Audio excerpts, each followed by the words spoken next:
హైవ్యూస్. భక్త ప్రహ్లాద సినిమాలో ప్రహ్లాదుడు చెప్తాడు వాళ్ళ నాన్న హిరణ్యకశిపుడికి ఏమని, నీ హరి ఎక్కడరా ఎక్కడరా అని అంటూ ఉంటే, గణేష్ గోల్డ్ తాకట్టులో ఉన్న బంగారాన్ని విడిపించి కొనబడును, సంప్రదించండి 9966651144. అందుగలడు ఇందుగలడని సందేహం అలదు, ఎన్నెందు వెతికిన అన్నెందే కలడు నా హరి అని చెప్పేసి అంటాడు.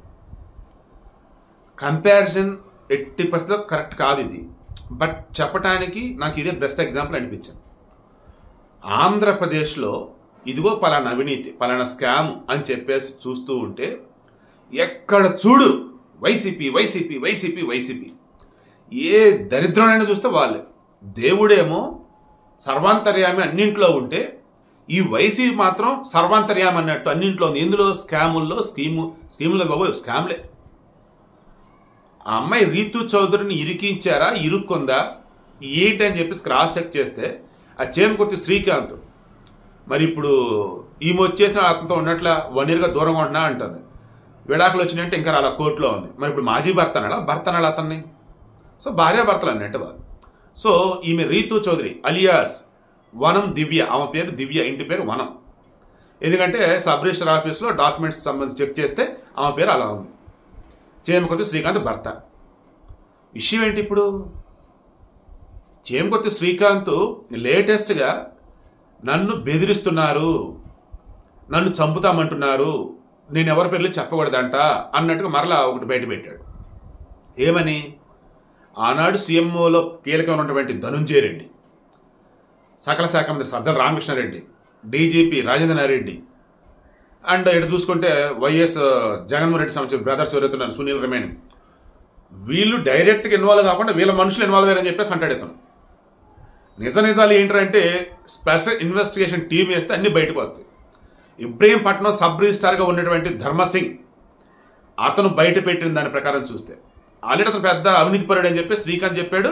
ఆల్రెడీ ఏసీబీలు విచారణ కూడా చేశారు, అరెస్ట్ కూడా అయ్యాడు. ఆ ధర్మసింగ్ ఏం చెప్తున్నాడు, నేను చాలా చాలా చిన్నవాడిని, నేను గనక ఈ సంతకాలు పెట్టకపోతే, ఈ రిజిస్ట్రేషన్ డాక్యుమెంట్స్ కనుక కంప్లీట్ చేయకపోతే, ఎలాగైతే డాక్టర్ని చంపున్నారో మాస్కులు అడిగినందుకు డాక్టర్ సుధాకర్ పాపం అన్యాయంగా చంపేశారు కదండి, అలా నన్ను కూడా చంపుతామన్నారు, దేనిదాన్ని ఇరికించి ఎలానో ఇబ్బంది పెట్టి భయపడి ఈ రకం చేశారు అంటాడు. చేమకుర్తి శ్రీకాంత్ ఏమంటాడు, అంత సీన్ లేదు, వాడు పెద్ద అవినీతిపరుడు అని అంటాడు. ఈ మధ్యలో రీతు చౌదరి వచ్చేసి చూస్తే ఈమె భారతిరెడ్డి దగ్గర పిఏగా జగన్మోహన్ రెడ్డికి సంబంధించి ఉన్నారు ఎవరు అని చూస్తే నాగేశ్వర రెడ్డి. ఈ నాగేశ్వర రెడ్డి ఉండి మొత్తం నడిపించాడు. ఇక్కడ భారతిరెడ్డికి బినామీ రీతు చౌదరి, అందుకే ఆమె సెలెక్ట్ చేసుకున్నారు. మేబీ రోజా కూడా తెలిసి ఉండొచ్చు, ఎందుకంటే జబర్దస్త్లో ఉన్నప్పుడు రీతు చౌదరి రోజా వీళ్ళందరూ భార్య పరిచయాలు. అలా ఈ చేమకుర్తి శ్రీకాంత్ పరిచయం అయ్యి రెండో పెళ్లి ఆమెను చేసుకొని ఆ తర్వాత ఈ ల్యాండ్ డాక్యుమెంట్స్ హడావుళ్ళు ఇవన్నీ చూస్తున్నప్పుడు అసైన్డ్ భూములు, ప్రభుత్వ భూములు, ఫ్రీ హోల్డ్ భూములు, చుక్కల భూములు ఎక్కడెక్కడ ఏమన్నా తీయండ్రా అన్నప్పుడు భోగాపురం, విశాఖపట్నం, విజయవాడ, కర్నూలు, తిరుపతి, కడప, ముఖ్యంగా ఈ ప్రాంతాలలో దొరికిన కాడికి దొరికినట్టుగా దోచేసుకున్నారు. ఎంతగా అంటే వాటి విలువ ఎన్ని వందల కోట్లు అనేది కూడా ఊహకు అందటంలా. ఎందుకంటే 12 మంది సబ్ రిజిస్ట్రార్లు వీళ్ళకి చేసి పెట్టారంట వైసీపీ వాళ్ళకి. ఏ రకంగా, అవి గనక చేయకపోతే ఇంక వాళ్ళంతే దేనోదాన్ని ఇరికియటం, వాళ్ళని లేపేయటం అన్నట్టుగా బెదిరించారంట. ఎంత దారుణమండి అసలు. ఇక ఈ అమ్మాయి విషయానికి వద్దాం. పాపం ఆటోగ్రాఫ్ అడుగుతున్నారని చెప్పేసి పెట్టినట్టుంది ఆమె వర్షం చూస్తే. కానీ ఆటోగ్రాఫ్ వేరు, సిగ్నేచర్ వేరు కదా, అది తెలియదు. ఆమె డిఫరెన్స్ అంటే తెలుసు, ఆమెకు తెలిసి ఇది అంతా జరిగింది.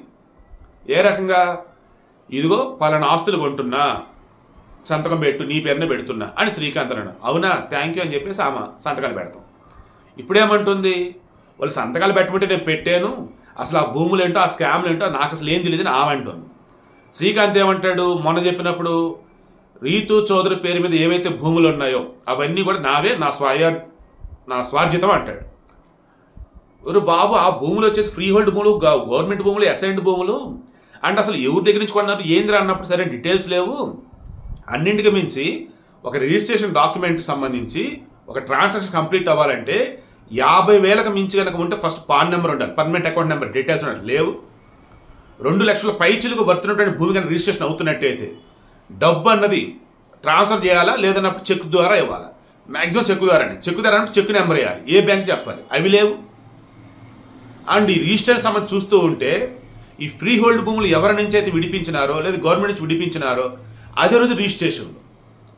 ఎలా ఏంటంటే మొత్తం గవర్నమెంట్లో ఉన్నటువంటి ఇందా చెప్పానే మెయిన్ పేర్లు వాళ్ళ దగ్గర ఉన్నటువంటి వాళ్ళే ఇదిగో మధ్యలో వీళ్ళని పెట్టేసి బినామీలు పెట్టి మొత్తం నడిపించారట.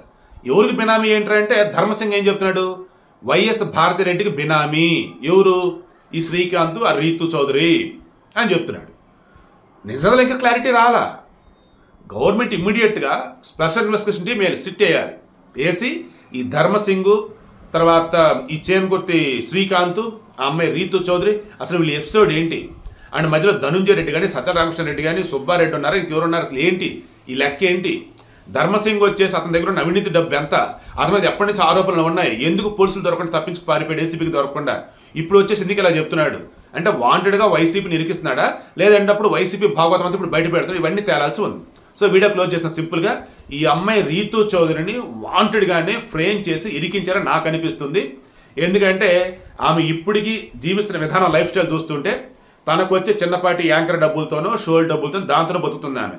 ఎక్కడైతే ఈ వైసీపీ బినామీలుగా ఉన్న వాళ్ళు ఎంజాయ్ చేయటం కానీ లేదా రెండు బినామీ లేకుండా డబ్బంతా నాదని చెప్పేసి వైసీపీలు ఎంజాయ్ చేస్తుంటారు, ఆ వేళను మొత్తం కనిపిస్తుంది. కానీ నాకైతే ఈమె విషయంలో అయితే మాత్రం పాప అనిపిస్తా ఉంది నాకైతే రీతుని. కొంతమంది అయితే పాప ఇంకేమన్నా ఒక అన్ని తెలిసి చేసింది అంటున్నారు. సరే ఇన్వెస్టిగేషన్ అయితే నడుస్తుంది.